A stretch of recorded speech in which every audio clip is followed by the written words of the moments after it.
Questão 33. Nas expressões a seguir, identifique o fator comum a todos os termos.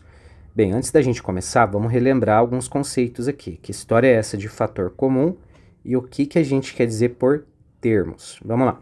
Fator comum, pessoal, lembrem lá das multiplicações. Por exemplo, 2 vezes 5 igual a 10.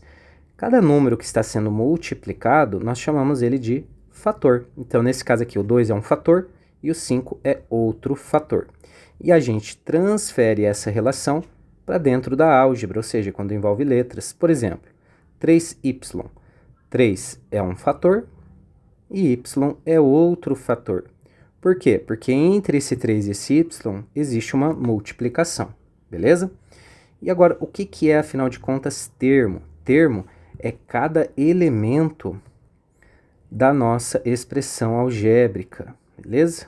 Cada elemento da expressão. No caso particular aqui, cada elemento do nosso polinômio, beleza? Então, vamos supor um polinômio do tipo 3x ao cubo, mais 7x ao quadrado, menos 5x, mais 3. Esse aqui é um exemplo de polinômio.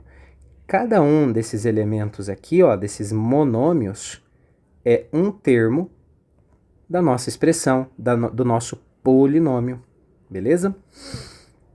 Então, é só a gente perceber, ó, como que eu percebo qual que é o termo. É só eu perceber a continha de mais e menos. Cada sinal de mais e menos, ele está separando um termo do outro. Sabendo disso, vamos lá para a nossa questão. Letra A, 4x ao quadrado mais 2xy mais 6x ao cubo. O que ele quer? Que a gente identifique o fator comum a todos os termos. Ou seja, eu tenho que olhar em cada termo e buscar um fator comum que esteja presente em todos eles ao mesmo tempo. E a gente já descobriu que fator é um número que está sendo multiplicado, ou também uma letra. Então vamos verificar.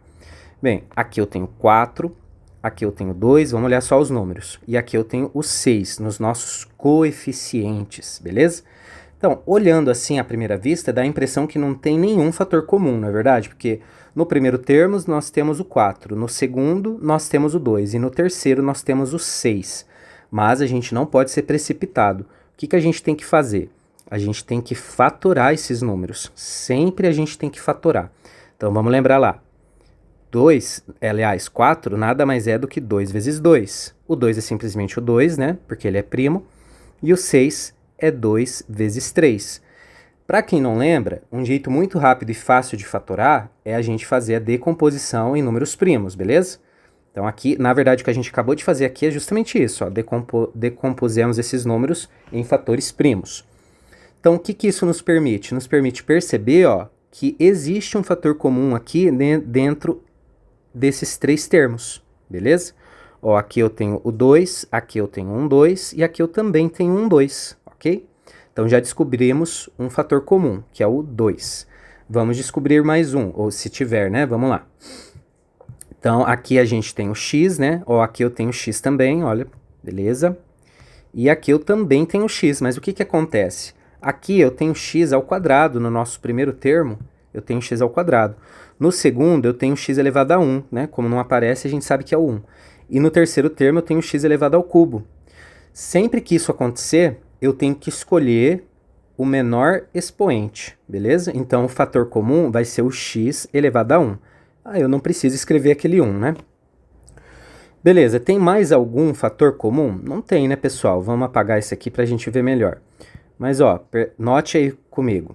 A gente já fez os números, já fez o x. Quem que sobrou? Sobrou o y aqui no segundo termo, mas não tem nenhum outro y, né? Então, é só 2x mesmo, que é o nosso fator comum a todos os termos desta expressão aqui da letra A, beleza?